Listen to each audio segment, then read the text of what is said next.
Kongres keempat Tunas Indonesia Raya. Saya pertama ucapkan selamat atas terlaksananya Kongres dengan baik, dengan lancar, dengan dipilihnya pengurus baru. Ini sangat penting kita catat, karena kayaknya ada kebiasaan banyak di organisasi-organisasi kita, kalau kongres-kongres itu sering terjadi ketegangan, ricuh karena ingin jadi pengurus. Terima kasih bahwa di kalangan Gerindra selama sekian belas tahun kita berdiri, semuanya tenang, lancar, memilih pemimpin ya biasa saja, dan justru pemimpin itu adalah pengabdian dan pengorbanan. Saya ingin menyampaikan penghargaan saya atas perjuangan Gerindra, kader-kader Gerindra di mana-mana.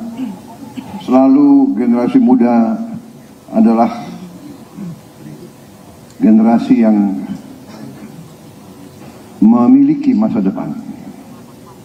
Jadi kalau kader-kader masa depan Gerindra memiliki semangat sebagaimana tadi dicerminkan oleh pidato Ketua Umum yang berbentuk khas, berbentuk puisi.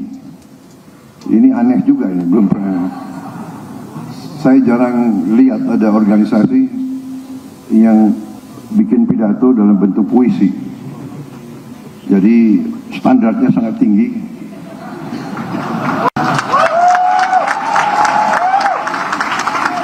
Untuk ketua umum yang akan datang dari Gerindra. Untung standar itu tidak ada untuk ketua umum Partai Gerindra. Kalau pantun oke lah. Ya. Kalau pantun itu oke. Saudara-saudara sekalian, saya mantan tentara, saya mantan prajurit. Di tentara ada suatu pelajaran, satu motto atau satu adagium, bahwa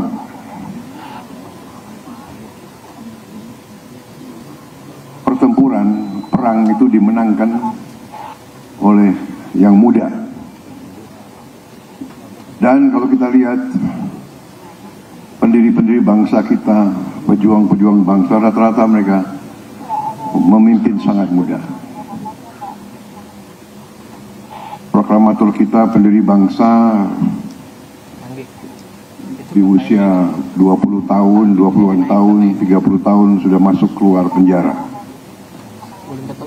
Bung Hatta demikian, Panglima Besar TNI waktu dia mimpin seluruh tentara sebagai Panglima Besar, usianya 29 tahun.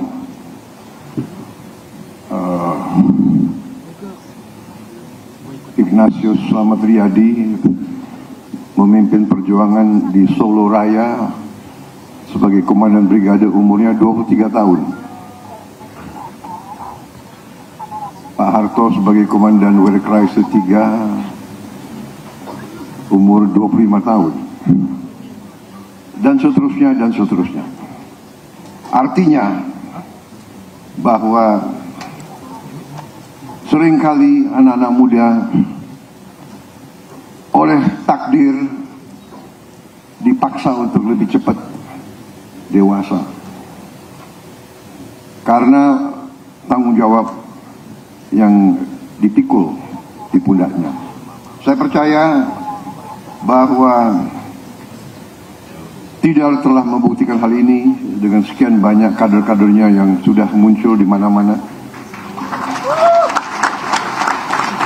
Saya hanya ingin ingatkan terus agar budaya Gerindra diteruskan. Kita menamakan diri kita dari awal, kita tidak mau jadi sekedar politisi. Kita adalah pejuang politik. Bahwa kita harus ingat bahwa arti politik yang sesungguhnya dan sebenarnya adalah keinginan untuk memperbaiki masyarakat dan rakyat.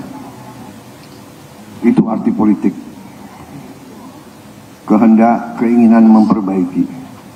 Tidak mungkin kita perbaiki kalau kita tidak berani terjun ke kancah politik. Siapapun yang ingin perbaiki bangsa siap terjun ke kancah politik, karena disitulah bisa mendapat wewenang, mendapat otoritas, mendapat kekuasaan yang sah. Bahwa kekuasaan yang sah adalah kekuasaan yang diberikan oleh rakyat dengan ikhlas. Kita waspada bahwa cita-cita pendiri bangsa kita, cita-cita republik yang ingin hidup di alam demokrasi yang sebenarnya, kita harus waspada bahwa demokrasi itu pun bisa dibajak, bisa dibeli, bisa dirusak.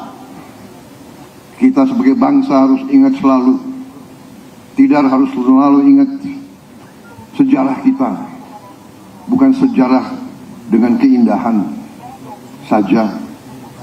Sejarah kita penuh pengorbanan nenek moyang kita. Ratusan tahun kita diganggu. Bergantian negara-negara asing datang ke kita.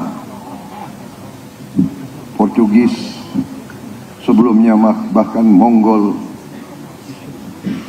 Spanyol, Prancis, Inggris, Belanda, Jepang, sebut saja. Ya. Bukan kita yang ke sana. Mereka ke sini. Kenapa? Mereka dengar ada suatu gugusan pulau yang ternyata begitu kaya. Dari sejak dahulu mereka sudah tahu ini kaya. Ratusan tahun, bahkan ribuan tahun. Dan sampai sekarang mereka terus mengganggu kita. Kita adalah bangsa yang sebetulnya jiwa kita, hakikat kita, DNA kita ini bangsa yang ramah. Kita suka dengan tamu. Benar tidak? Kita kedatangan tamu suka. Ya kan? Nggak diundang nongol kita suka, ya kan? Kita lagi makan, tamu datang nggak diundang. Ayo ikut makan. Bener nggak? Semua suku saya alami. Saya pernah besar di Barat. Kalau di Barat, kalau datang nggak diundang, ya sudah, kau duduk aja di situ. Saya makan di sini. Budaya lain-lain. Kita ramah, tapi keramahan kita sering disalahgunakan oleh bangsa-bangsa lain. Kebaikan bangsa Indonesia sering dianggap kelemahan. Saudara-saudara, saya tidak mau mengajak kita curiga atau benci sama bangsa asing. Tidak mungkin. Kita harus belajar. Tapi kita harus sadar bahwa Indonesia yang demikian besar, demikian kaya, sejarah kita selalu diadu domba, dipecah belah. Suku sama suku, agama sama agama. Kadang-kadang agama yang satu pun dipecah belah. Iya kan? Islam saya lebih baik dari Islam kamu. Saya lebih Islam daripada kamu. Dan yang lain-lain. Saya tidak akan panjang lebar, saudara sudah bosan dengar pidato saya, ya kan?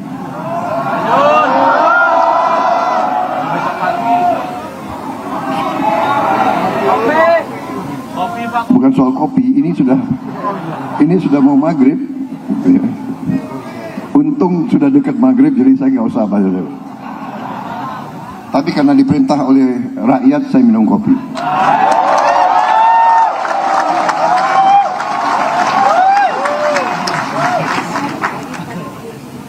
Luar biasa kopi ini. Terima kasih. Tapi tetap saya tidak bisa panjang-panjang. Mas, ini gambar aja. Saudara-saudara,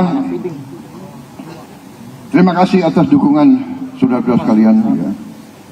Kita telah berhasil mendapat mandat, tapi saya ingatkan, ya, bahwa kekuasaan itu adalah amanah. Kita harus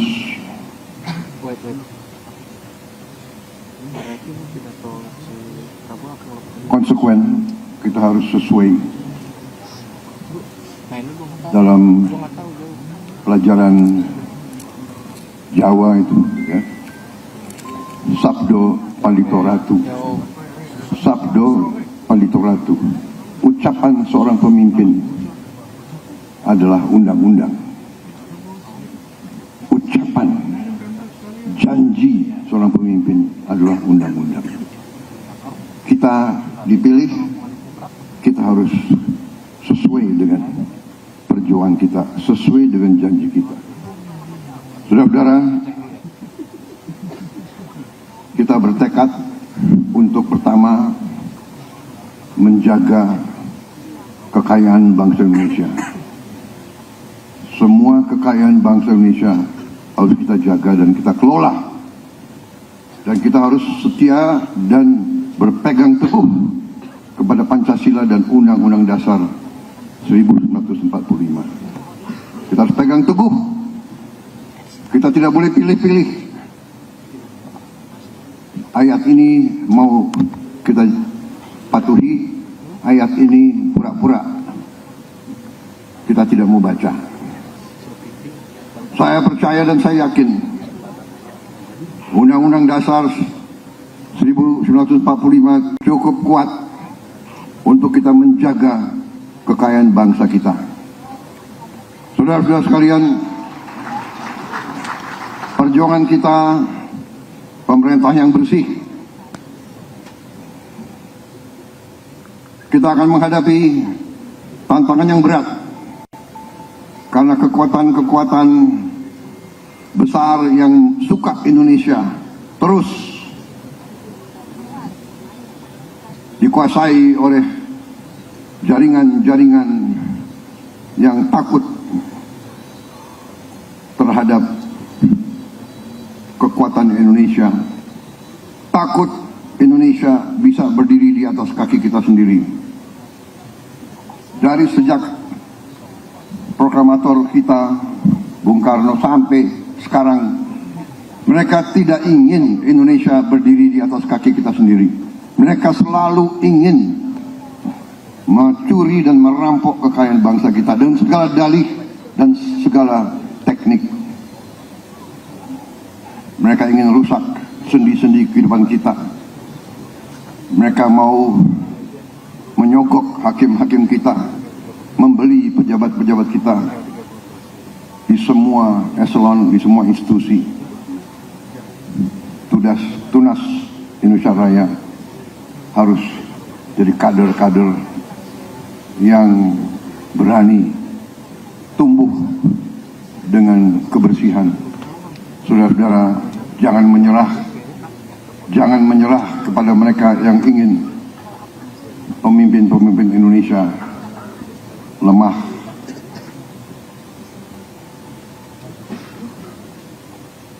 Yang saya tegaskan bahwa saya disumpah di depan Majelis Permusyawaratan Rakyat, disaksikan oleh rakyat Indonesia melalui televisi. Saya disumpah untuk menjalankan Undang-Undang Dasar 1945 dan semua undang-undang yang berlaku, dan saya akan laksanakan.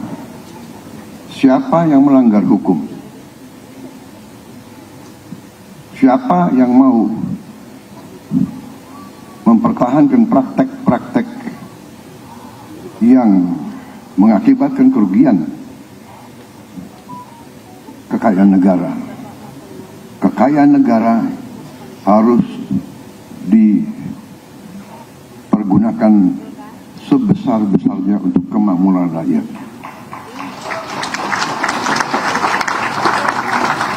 Untuk kesekian kali lagi saya tegaskan, ini sumpah saya, ini tekad saya, dan saya percaya dan saya sudah buktikan dalam 6 bulan pemerintahan yang saya pimpin, kita sudah selamatkan ratusan triliun uang rakyat. Kita sudah selamatkan. Hampir tiap hari kita membongkar kasus-kasus korupsi dan tidak akan berhenti. Tidak, kita akan berhenti. Dan saya tahu ada penegak hukum yang diancam. Saya tahu, saya dapat laporan. Ada yang rumahnya didatangi, ada yang mobilnya diikuti, ada yang rumahnya difoto. Kita paham itu. Tapi saudara, harapkan saya mau maju lagi. Sebagai seorang pejuang, kita hanya ingin berbuat yang terbaik untuk bangsa dan negara. Saudara-saudara, saya sudah dilirik-lirik oleh Pak Hidayat Nur Wahid.